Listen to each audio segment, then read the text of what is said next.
All right, we are going through the first part of Krishna book, and we have reached page 28, 29. And this is the chapter, the birth of Lord Krishna. I think it's the third chapter. And we're going through things very slowly and carefully, and trying to hear and understand some of the things that are actually between the lines. You know, they say like you have to read between the lines.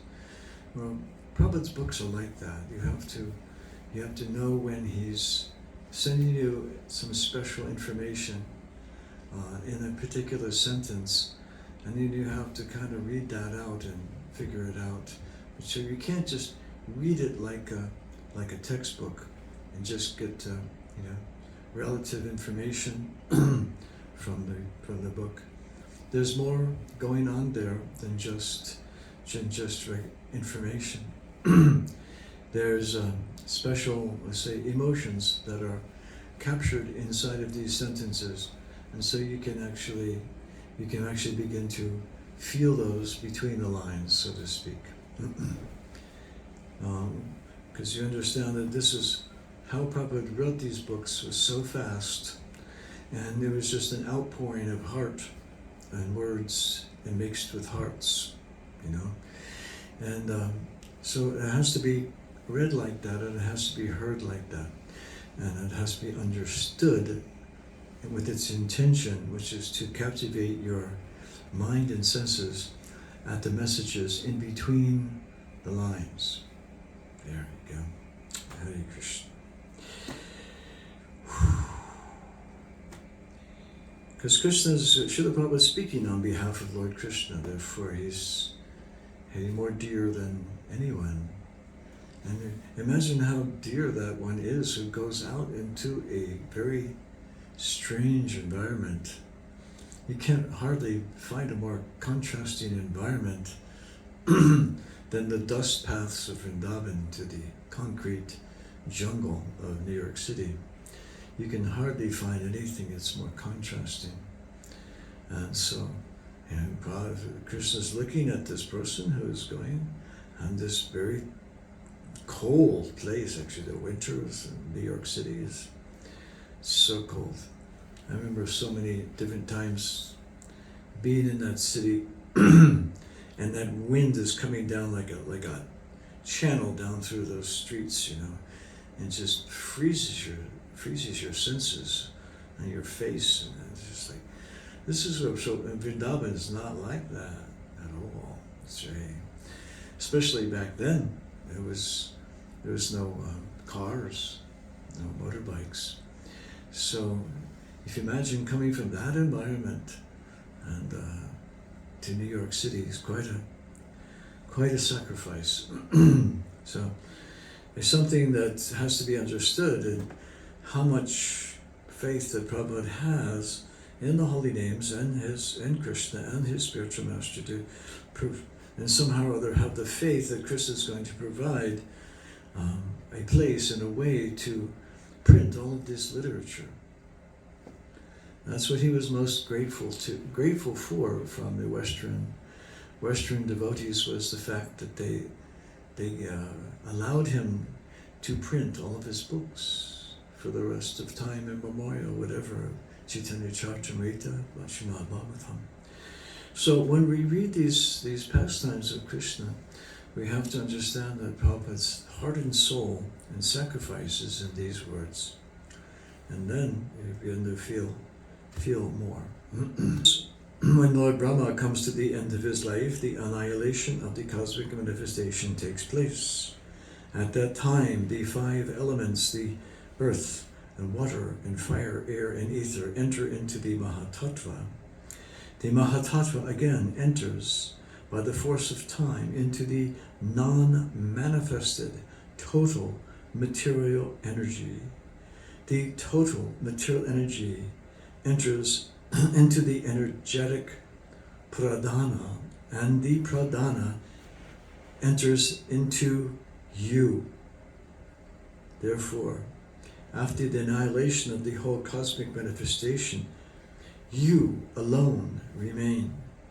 with your transcendental name, with your transcendental form, and your transcendental quality and paraphernalia. My Lord, I offer respectful obeisances unto you because you are the director of the unmanifested total energy and the ultimate reservoir of material nature. My Lord, the whole cosmic manifestation is under the influence of time, beginning from the moment up to the duration of the year. All act under your direction. You are the original director of everything and the reservoir of all potent energies. Therefore, my Lord, I request you to save me from the cruel hands of the son of Ugrasena, Kamsa. I am praying to your Lordship to please rescue me from this fearful condition, because you are always ready to give protection to your servitors. Unquote. The Lord has confirmed the statement in Bhagavad Gita, assuring Arjuna, quote, you may declare it to the world, my devotee shall never be vanquished. While praying to the Lord for rescue, Mother Devaki expressed her motherly affections. Quote, I understand that this transcendental form is generally perceived in meditation by great sages, but I am still afraid, because as soon as Kamsa understands that you are here and you have appeared, he might harm you. So I request that for the time being, you become invisible to our material eyes. Unquote. In other words, she requested the Lord to assume the form of an ordinary child. Quote, my only cause of fear from my brother is due to your appearance. May my Lord Madhusudan, Kamsa may know that you are already born. Therefore, I request you to conceal this four-armed form of your Lordship, which holds those four symbols, namely the conch shell, the disc, and the club, and a lotus flower. My dear Lord, at the end of the annihilation of the cosmic manifestation, you put the whole universe within your abdomen. Still, by your unalloyed mercy, you have appeared in my womb. I am surprised that you imitate the activities of ordinary human beings just to please your devotees. On hearing the prayers of Devaki, the Lord replied, my dear mother, in the millennium of Swayambhuva Manu, my father Vasudeva was living as one of the Prajapatis, and his name at that time was Sutapa, and you were his wife, named Prishni. At that time, when Lord Brahma was desiring to increase the population, he requested you to generate offspring. You controlled your senses and performed severe austerities. And by practicing the breathing exercise of the yoga system, both you and your husband could tolerate all the influences of the material laws. The rainy season, the onslaught of wind, the scorching heat of sunshine. You also executed all religious principles. In this way, you were able to cleanse your heart and control the influence of material laws. In executing your austerity, you used to eat only the leaves of the trees and that fell to the ground. And then with steady mind and controlled sex drive, you worshipped me, desiring some wonderful benediction from me. Both of you practiced severe austerities for 12,000 years. And by the calculation of the demigods, during that time your mind was always absorbed in me, and when you were executing devotional service and always thinking of me within your heart, I was very much pleased with you. O sinless mother, your heart is therefore always pure. At that time also I appeared before you in this form just to fulfill your desire. And I asked you to ask whatever you desired. At that time you wished to have me born as your son.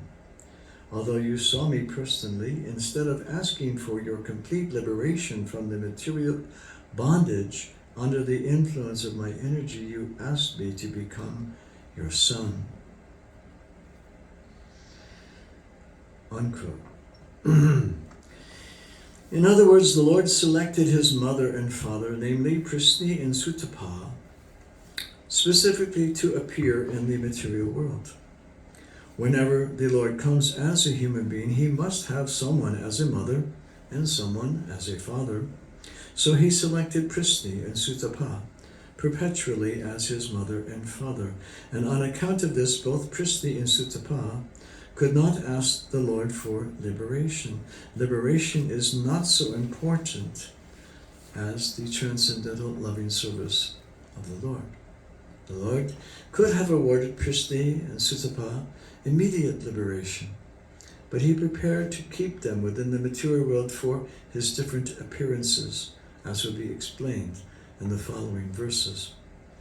On receiving the benediction from the Lord to become his father and mother, both Prishni and Sutapa returned from their activities of austerity and lived as husband and wife in order to beget child who was the Supreme Lord himself. In due course of time, Prishni became pregnant and gave birth to the child. The Lord spoke to Devaki and Vasudeva, quote, "At that time my name was Krishnagarbha. In the next millennium also you took birth as Aditi and Kashyapa, and I became your child of the name Upendra. At that time my form was just like a dwarf, and for that reason I was known as Vamanadev.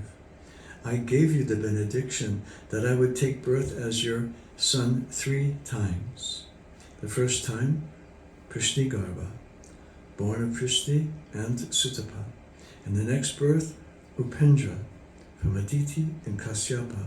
And now for the 3rd time, I am born as Krishna from you, Devaki and Vasudeva. I appeared in this form just to convince you that I am the same Supreme Personality of Godhead, again taking birth in you. I could have appeared just like an ordinary child, but in that way you would not believe that I, the Supreme Personality of Godhead, have taken birth in your womb. My dear mother, father, you have therefore raised me many times as your child, with great affection and love, and I am therefore very pleased and obliged to you. And I assure you that at this time you should go back to home, back to Godhead. This is the 3rd time.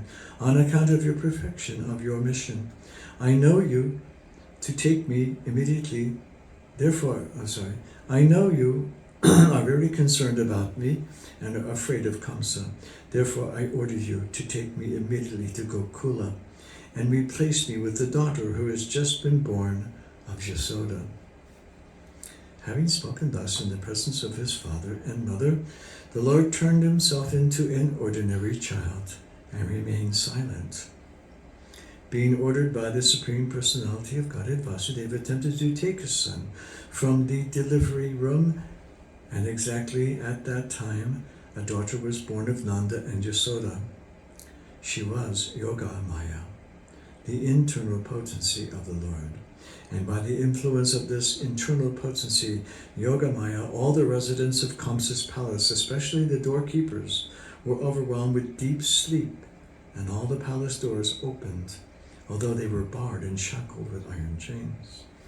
That night was very dark, but as soon as Vasudeva took Krishna on his lap and went out, he could see everything just as in the sunlight.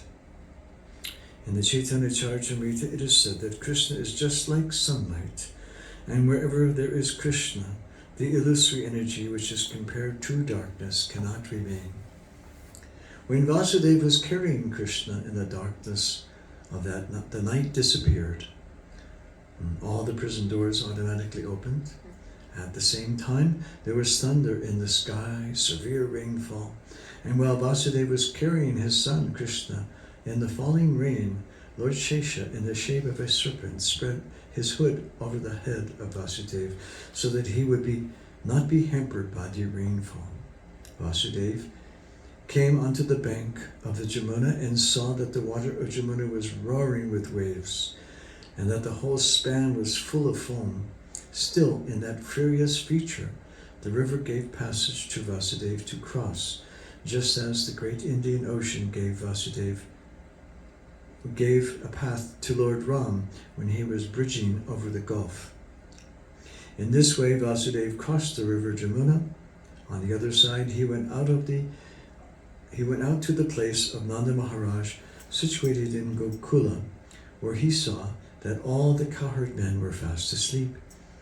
He took the opportunity of silently entering into the house of Yashoda, and without difficulty he replaced his son, taking away the baby girl, newly born, in the house of Yashoda. And then, after entering the house very silently and exchanging the boy with the girl, he again returned to the prison of Kamsa and silently put the girl on the lap of Devaki. He again clamped the shackles on himself so that Kamsa could not recognize that so many things had happened.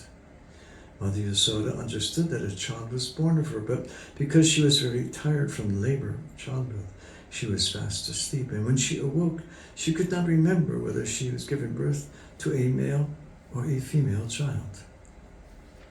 Thus ends the Bhaktivedanta purport of the 3rd chapter of Krishna, birth of Lord Krishna. Hare Krishna. Pretty good, huh? Yes, siree. It's getting exciting now.